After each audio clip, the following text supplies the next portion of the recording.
And Bali sort of looked and said, "Oh, Lala, this is banyan tree." You ever seen banyan tree? It's got roots hanging down just like a beard. So Lala said, "This is banyan tree." Now in Sanskrit we call bargat, in Hindi we call butt. How did it become known as banyan? One time I was visiting Bangladesh, and in our temple in Sylhet, I found a great big book all about Indian trees. It was big, thick. So it was a very serious book. It was big. About this thick book about Indian trees. So it was describing the banyan tree.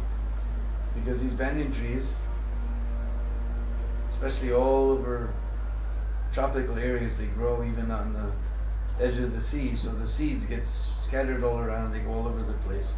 So even wherever there's favorable climate, even in the Mediterranean areas, you'll find also banyan trees are growing. So all of you know that the mercantile class in India is known as Vaishyas.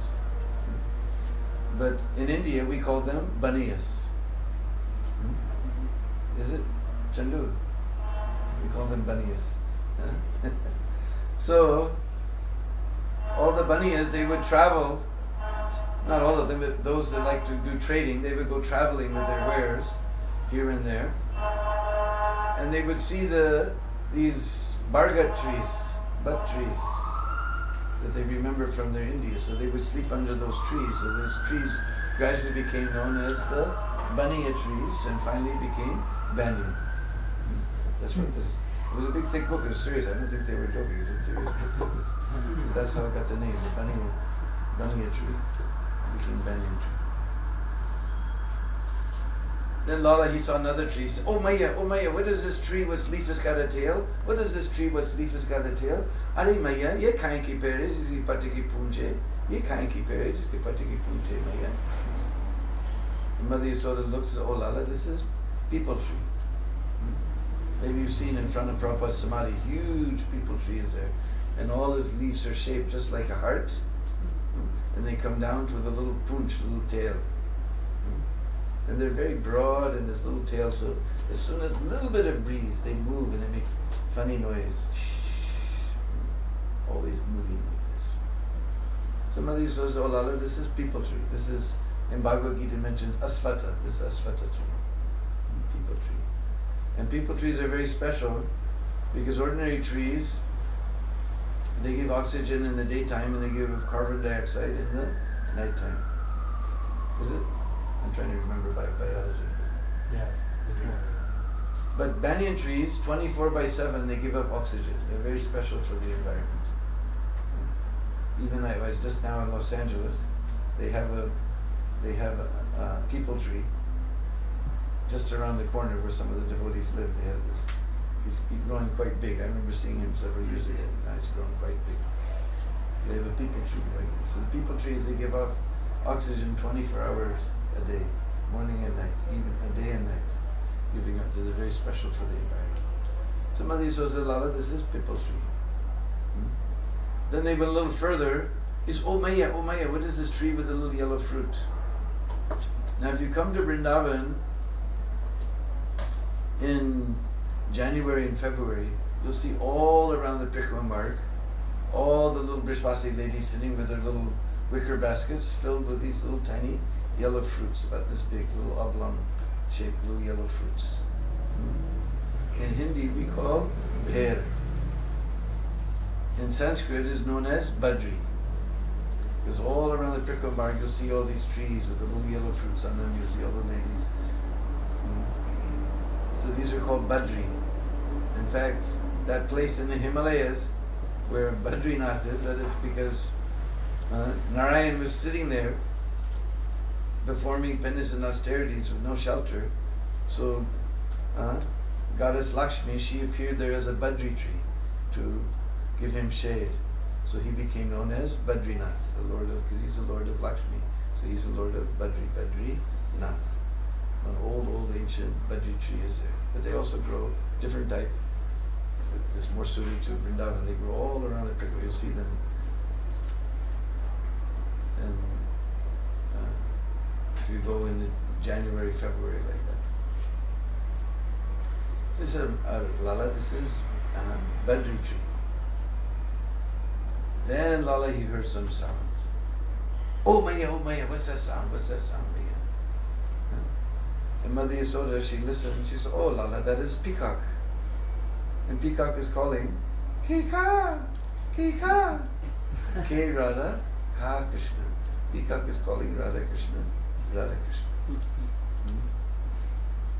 But the Vishvasis, they say the peacock is calling, Megao, Megao. Meg means cloud, just like you remember from Ramayana, there was one fellow named Meghanath. He conquered Indra, the king of the clouds, so he became a Meghanath. And ow, you know, ow, Megao, Megao, Megao. Just like this year it was up to 52 degrees in Braj. So all the peacocks were crying, Megao, Megao, calling for the clouds to come. Because all winter long they're very quiet. You won't hear them. It's very strange. If you come to Braj in the winter time, because now Kartik will be very late this year, you won't hear peacocks. And you can't imagine Braj without hearing the peacocks. We were discussing with Subhash Prabhu was bringing me here, so we were hearing all these funny sounds all the way here.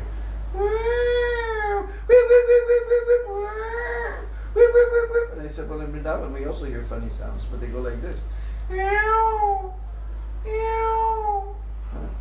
I stayed in New York also all night long. We were hearing these funny sounds. You know. In Braj, you come in the warm season, then all night long you hear. They start over here. Then another one group is over here. All around you hear these sounds. Very different from the sounds you hear.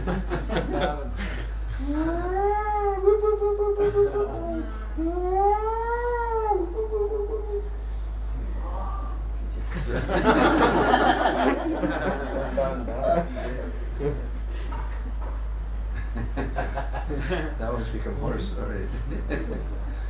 So, but Rupa Goswami, he describes another thing. He says that the peacocks are calling K means who. Because like we know that Sanatana Goswami, he met Srimad Mahaprabhu in Prayag. We were just celebrating Sunday, Sanatana Goswami's disappearance day. So not Prayag, at Kashi. And there, he sat with Srimad Mahaprabhu and he asked so many questions, whole 2 or 3 chapters there in Madhya Lila called Sanatan Siksha, very important chapters. And it begins, Sanatana Goswami says, everybody thinks that I'm a great learned scholar, that I'm a great pundit.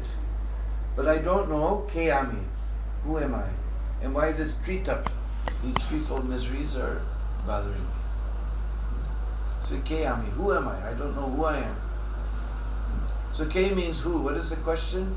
Who is there who can possibly reciprocate with that great ocean of ras that is Rasa Ras Sri Krishna? Who is there? Krishna is a great ocean of ras. He's Rasa Ras. Who is there who can possibly reciprocate? And the answer is coming.